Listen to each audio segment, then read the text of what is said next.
There are three constants in life: death, taxes, and the Celtics having an absolutely abominable three-point shooting game and continuing to shoot threes. And every time we get the same reaction. Tonight's loss against the Sixers, the Celtics attempted 53s. They made just 26%. They shot 56% on twos that they took in this game. Nobody in the Celtics rotation had a good night from three, except Jaylen Brown, who had 36 points and 24 shots and went 5 of 12 from three.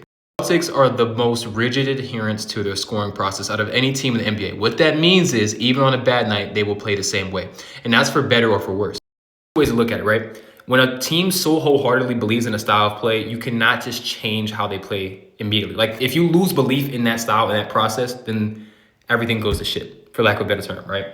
And this is validated by what the data says from tonight's game. This dotted green line is the Celtics' expected points. That actual solid green line is what they actually scored. As you would expect, a team with a lot of great three-point shooters had a bad three-point shooting night, and they ended up being beat by a decent margin. That's one part of this. The other part of this is the more controllable part, which is the way that Boston likes to play defense. I mentioned Boston loves to play the numbers, the variance game. They believe that on most nights, they will outperform their opponents from three, which is why they allow the most threes in the entire association, right? They will shut off the rim and make you try to beat them with pull-up threes.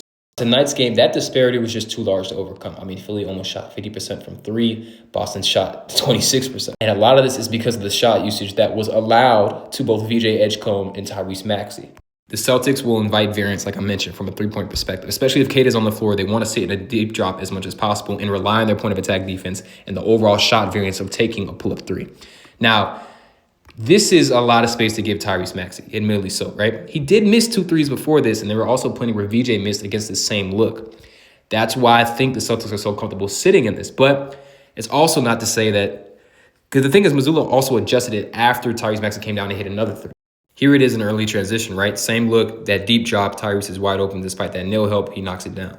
Not as simple as just play Kate at the level because he doesn't quite have the lateral quickness to keep up with Tyrese Maxey and pick and roll.